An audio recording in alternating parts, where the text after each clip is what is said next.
The story begins aboard the Keshari Alliance vessel Starweaver, limping through deep space after a devastating battle with the Vorek Dominion. Captain Lyria Ashton surveys the damage reports with growing desperation. The ship's primary systems are failing, their jump drive is on the verge of complete collapse, and they have less than 48 hours before life support systems begin shutting down across multiple decks. The crew of 300 is exhausted, wounded, and running out of options. Navigator Kyle Henderson identifies their only hope, a barely charted system containing a planet that Galactic records list as inhabited but primitive. The world is called Earth, home to a species that only achieved spaceflight within the last century. The Keshari have no diplomatic relations with humans, no treaties, no formal contact whatsoever, but they have no choice. Captain Ashton makes the decision to approach Earth and request emergency repairs, knowing they are violating dozens of first contact protocols in their desperation. As the Starweaver approaches Earth's orbital space, they broadcast distress signals on all known frequencies. The response comes faster than expected. 3 human ships intercept them, sleek vessels that move with surprising agility. The lead ship identifies itself as the UHSN Defender, commanded by Admiral Victoria Hayes. Her voice is calm, professional, and carries an undertone of genuine concern that catches Lyria off guard. The humans do not demand explanations or threaten force. Instead, Admiral Hayes immediately offers assistance. She wants to know their casualty count, the nature of their damage, and whether they need medical teams standing by. Lieutenant Jacob Palmer, the human communications officer, speaks with an efficiency that suggests Earth's military has dealt with emergency situations before. Within 20 minutes, the Starweaver is being guided toward a massive orbital facility that the humans call Luna Station. Lyria is skeptical. In her experience, powerful civilizations do not offer charity to strangers. There must be a price, an angle, some hidden cost to this unexpected generosity. But as her crew begins coordinating with the humans, she notices something unusual. The human repair teams are already assembling. Medical personnel are preparing quarantine-safe treatment protocols, and engineers are requesting detailed schematics of Keshari technology not to study it, but to understand how to fix it properly. The Starweaver docks at Luna Station, and Lyria leads a small delegation to meet their hosts.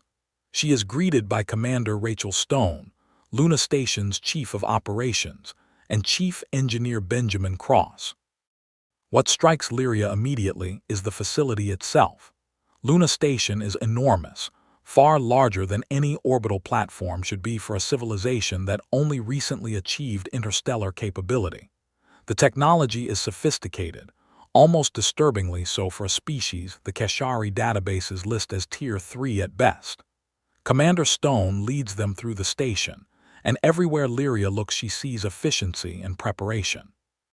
The humans have converted an entire docking bay specifically for the Starweaver's repairs. They have fabrication units already producing replacement components based on the specifications Kyle transmitted. Medical teams are setting up biocompatible treatment areas for the Keshari wounded. And then there is the coffee. Commander Stone offers Lyria a cup of what humans call coffee, a dark beverage served hot. Lyria accepts out of politeness, expecting something crude. Instead, she tastes something remarkable. The drink is complex, energizing, and somehow exactly what she needs after weeks of combat and stress. Chief Engineer Cross notices her reaction and grins. He explains that humans discovered coffee centuries ago, and it became the fuel of their entire civilization. When Lyria asks if this is some kind of stimulant drug, Cross laughs and says only technically. Over the next several hours, Lyria watches as human repair teams swarm over the Starweaver. They work with a precision and speed that defies her expectations. Engineer teams led by Lieutenant Amy Davis identify problems that even the Keshari crew had not fully diagnosed. They do not just patch the damage, they improve upon it. A damaged power relay is replaced with a human-designed alternative that is 30% more efficient. A cracked hull section is reinforced with a composite material that is lighter and stronger than the original plating. As repairs continue, Lyria spends more time with the humans and begins to understand their perspective. She speaks with Admiral Hayes in the station's observation deck, watching Earth slowly rotate below them. Hayes explains that humanity learned long ago that cooperation yields better results than exploitation. The Admiral mentions Earth's own history, centuries of conflict and competition that nearly destroyed their civilization. It was only when humans learned to help one another, to share resources and knowledge freely, that they truly began to thrive. Lyria asks the question that has been bothering her since they arrived. Why are the humans helping them so extensively? They owe the Keshari nothing. They have no alliances, no treaties, no obligations. Admiral Hayes considers this carefully, then explains that humans believe in a concept they call paying it forward. They help others not because they expect something in return, but because someone might need that help someday. Besides, Hayes adds with a slight smile, having friends across the galaxy is never a bad investment. Navigator Kyle spends time with the human engineers and returns to Lyria with disturbing news. The humans have technology that should not exist yet. Their materials science is decades ahead of what their official development timeline suggests. Their computing systems are more advanced than anything the Keshari Alliance uses, and their weapons, though the humans have not displayed them openly, are clearly formidable. Kyle believes Earth is deliberately downplaying their capabilities, presenting themselves as less advanced than they truly are. On the third day of repairs, everything changes. A Keshari scout ship emerges from hyperspace and broadcasts an emergency transmission. The Vorak Dominion has launched a full-scale invasion of Keshari space. 3 Alliance fleets have been destroyed or scattered. The Vorak are advancing on multiple fronts, and intelligence suggests they are targeting not just military installations but civilian population centers. The war that Lyria and her crew barely survived has escalated into an existential threat. Lyria immediately prepares to depart. The Starweaver's repairs are not complete, but they are functional enough to make the jump back to Alliance space. She thanks the humans for their assistance and expresses her regret that first contact had to occur under such dire circumstances. She expects the humans to wish them well and let them leave. Instead, Admiral Hayes asks a simple question. Does the Keshari Alliance need help? Lyria is stunned. She explains that the Vorak Dominion is a brutal expansionist empire with hundreds of warships and a complete disregard for civilian life. Getting involved would mean war, and Earth has no stake in this conflict. Admiral Hayes listens carefully, then convenes an emergency session with Earth's military command and political leadership. Within 6 hours, the decision is made. Humanity will intervene. What happens next defies everything Lyria thought she understood about humanity. Ships begin arriving at Luna Station from across Earth's solar system. These are not the small patrol vessels that first intercepted the Starweaver. These are warships, massive and deadly, emerging from hidden berths and concealed facilities. The UHSN Titan, a dreadnought-class vessel that dwarfs the Starweaver. The UHSN Lightning, a carrier that launches fighters with technology Lyria has never seen before. The UHSN Vigilance, a stealth destroyer that only becomes visible when it chooses to decloak. Commander Stone explains the situation while Lyria watches the fleet assemble. Humanity has been preparing for interstellar conflict for decades, ever since they detected signs of hostile civilizations beyond their borders. Earth's public face, the friendly diplomatic presence, was only part of the picture. Behind it, humanity built a military capable of defending not just themselves but their allies. And now they have decided the Keshari Alliance qualifies as an ally. Kyle runs sensor analysis on the human fleet and comes to Lyria with shocking findings. The human ships are equipped with weapon systems that violate several galactic conventions, not because they are inhumane, but because they are devastatingly effective. Railguns that can penetrate any known shielding. Missile systems with autonomous targeting that cannot be jammed. Energy weapons that draw power from compact fusion reactors. and something the humans call a jump interdiction field, technology that can prevent enemy ships from escaping to hyperspace. Admiral Hayes calls Lyria to the Titan's bridge. The human command ship is a marvel of engineering, with holographic displays, advanced AI coordination systems, and a crew that moves with the discipline of people who train constantly for war. Hayes introduces Lyria to her senior staff, including Commodore Nathan Price, the fleet's tactical coordinator, and Captain Lisa Monroe, who commands the Titan's Marine contingent. Hayes explains the plan. The human fleet will jump to Keshari space, link up with whatever Alliance forces remain, and engage the Vorak Dominion directly.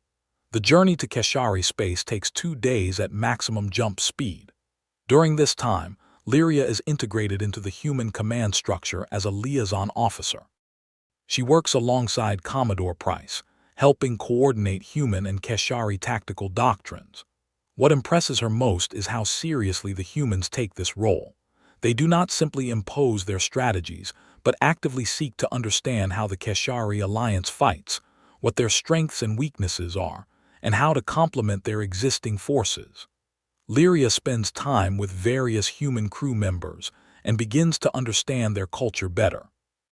Ensign Gregory Shaw, a young tactical officer, explains that humanity has always been defined by its willingness to help those who cannot help themselves. Chief Medical Officer Dr. Patricia Ellis discusses how human medicine evolved through centuries of global cooperation. Even the Marines, hardened soldiers like Sergeant Douglas Carter, speak about their role as protectors rather than conquerors. The fleet practices coordinated maneuvers during the journey. Lyria watches as human fighters perform exercises that would be impossible for Keshari pilots. The humans push their ships and themselves to limits that seem reckless until she realizes it is all precisely calculated. Engineer Lieutenant Amy Davis explains that human ships are designed for sustained combat operations, with redundant systems and damage control capabilities that allow them to keep fighting even when heavily damaged. It is a philosophy born from Earth's own brutal history. The combined fleet emerges from hyperspace at the Keshari border world of Veloria. The scene is one of devastation. 3 Vorak battle groups are attacking the planet's orbital defenses while landing forces assault the surface. The remaining Keshari fleet, battered and outnumbered, is fighting a desperate delaying action. Admiral Hayes wastes no time. She orders the fleet to battle stations and transmits a message to the Vorak forces. It is simple and direct. Cease your attack immediately and withdraw or face the consequences. The Vorak commander, War Prince Krendar, responds with contempt. He has never heard of humanity and assumes they are some minor species foolish enough to interfere in Vorak conquest.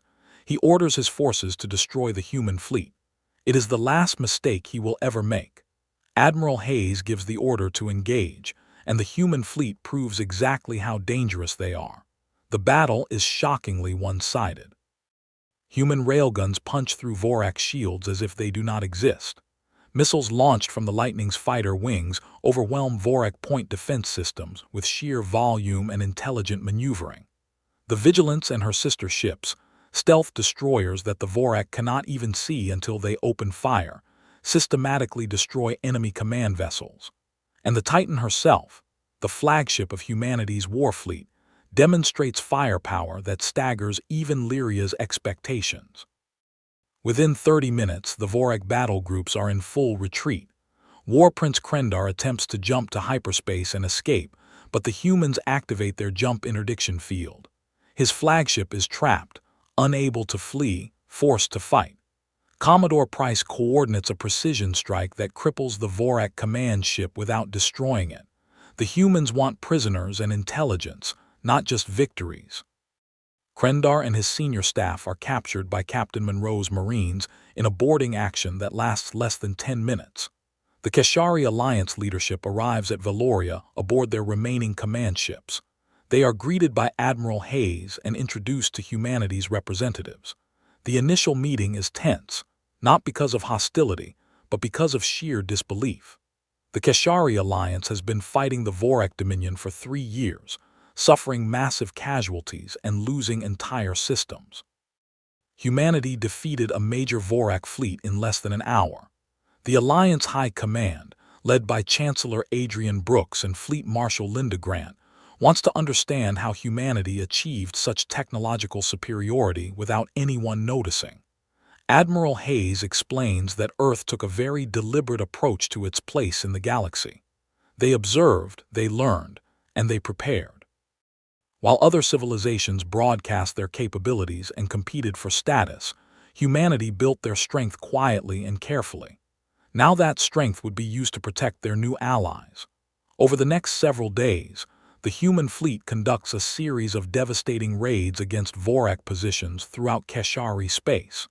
They target supply lines, destroy staging areas, and systematically dismantle the Dominion's invasion infrastructure. Human intelligence officers, led by Commander Ronald Hughes, interrogate captured Vorak officers and piece together the enemy's strategic plans.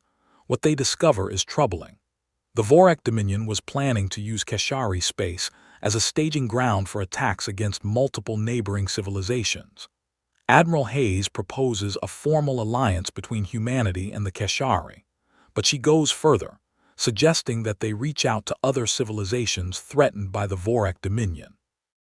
The Sarath Confederacy, the Telani Republic, and even the isolationist Quen enclaves have all faced Vorak aggression. What if they united under a common defense pact, with humanity providing military coordination and advanced technology? The Keshari alliance agrees immediately. Chancellor Brooks recognizes that humanity offers not just military might but a philosophy of cooperation that the galaxy desperately needs. Within weeks, diplomatic envoys are dispatched to potential allies. The humans send their own representatives, including Ambassador Frank Nelson, who has spent his career studying xenodiplomacy. The message is clear and compelling. The Vorak Dominion threatens everyone. United, they can stop the Dominion's expansion permanently. The Sarath Confederacy joins first, impressed by humanity's tactical prowess and attracted by the promise of military support. The Telani Republic follows, persuaded by the Keshari's testimony about human integrity and effectiveness. The Quen enclaves take longer to convince, but eventually agree when human engineers share advanced shielding technology that can protect Quen habitats from Vorak bombardment. What was once a desperate defense by a single alliance becomes a coalition of 5 civilizations united against a common threat. With the coalition formed, Admiral Hayes and the combined Allied leadership plan a decisive strike against the Vorak Dominion. Intelligence gathered from captured officers reveals the location of the Dominion's central logistics hub, a massive starbase in the Krevok system. Destroying this facility would cripple the Vorak's ability to project force across multiple sectors. It would also send a clear message that the age of Vorak expansion is over. The coalition assembles the largest fleet in the sector's recent history. Human warships form the core strike force, but they are joined by Keshari cruisers, Sarath battle carriers, Telani destroyers, and Quen defense platforms adapted for mobile operations. Commodore Price coordinates the tactical planning, integrating 5 different military doctrines into a coherent battle strategy. It is a monumental challenge, but the humans approach it with characteristic thoroughness and patience. The assault on Krevok Station is the largest space battle in a generation.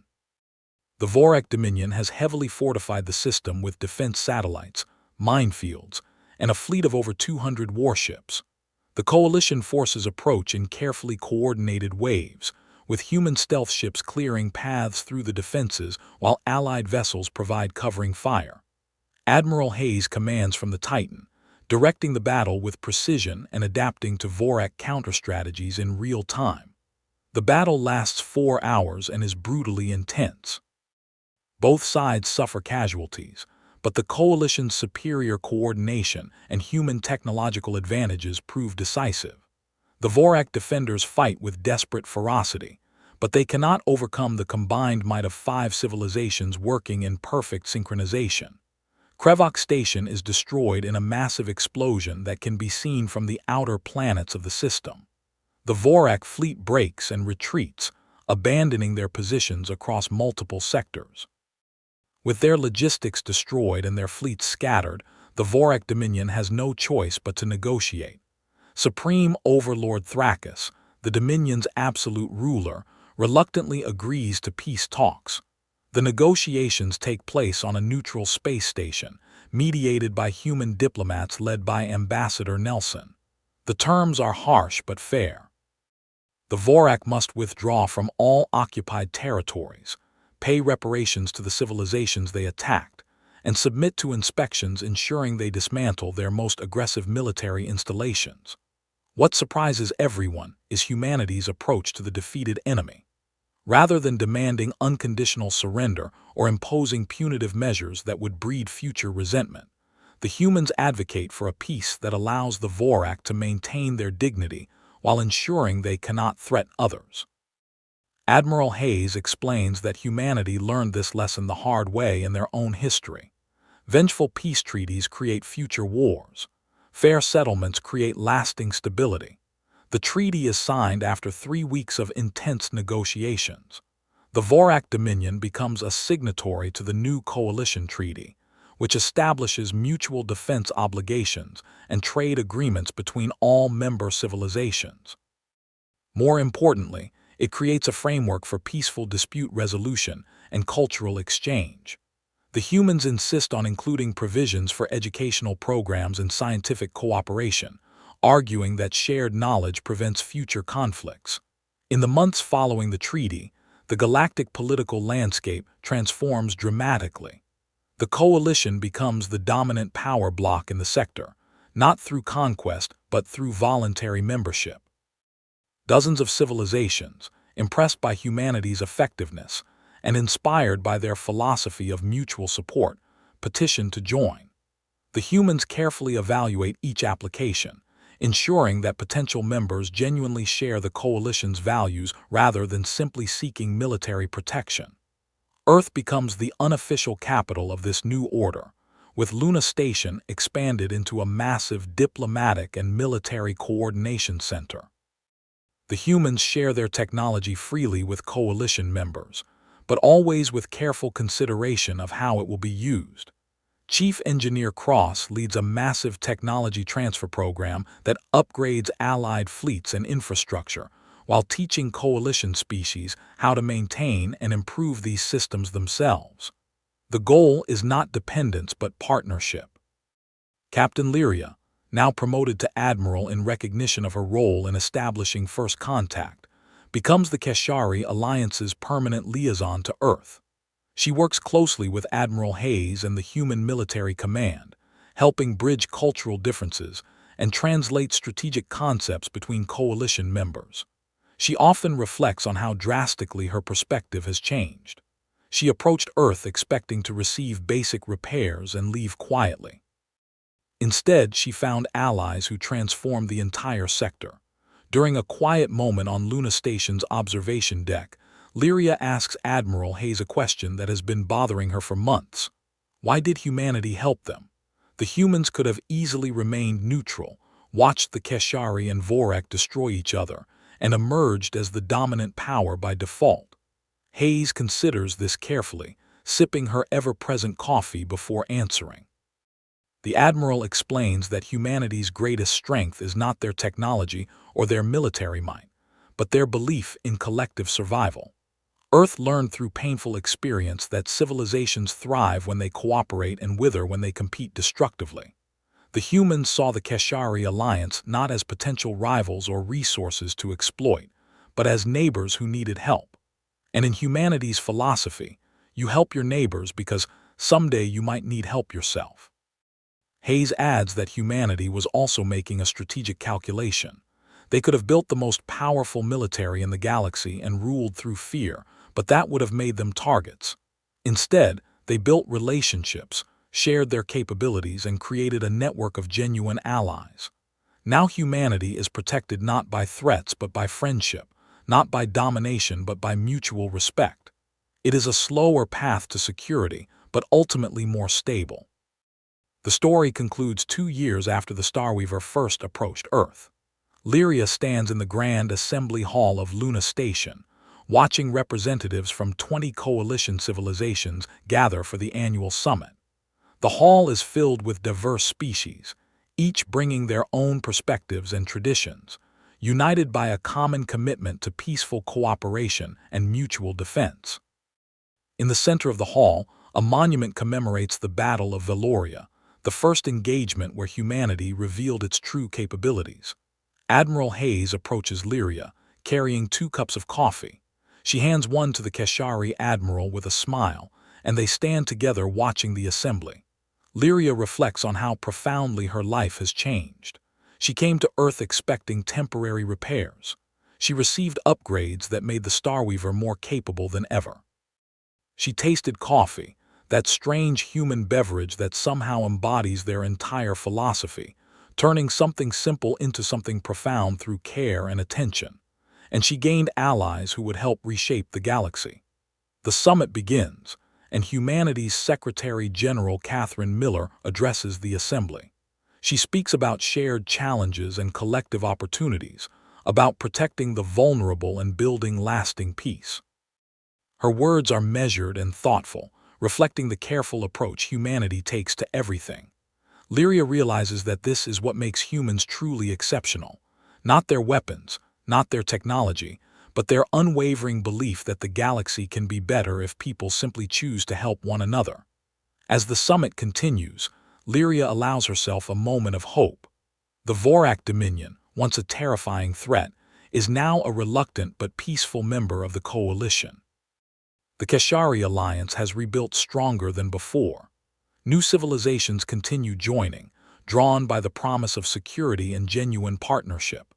And at the center of it all, humanity continues doing what they do best, fixing what is broken, sharing what they have, and building something better together. The story ends with Lyria and Admiral Hayes returning to the observation deck, looking out at the stars and the ships that now patrol them. They do not speak, simply sharing a comfortable silence and their coffee. Somewhere out there, the Starweaver is on patrol, upgraded with human technology and crewed by a mix of Keshari and human personnel. It is a symbol of what the coalition represents, different species working together as equals, stronger together than they ever could be alone. And perhaps that is the true lesson of this story. Humanity approached the galaxy not as conquerors or exploiters, but as neighbors willing to help. They gave the Keshari far more than repairs. They gave them partnership, friendship, and hope for a better future. In return, they received something equally valuable, a place in a galactic community that values them not for their power but for their character. The galaxy is vast and often dangerous, but it is also filled with potential for cooperation and growth. Humanity proved that, with the right approach, even strangers in desperate need can become trusted allies. And sometimes, that makes all the difference.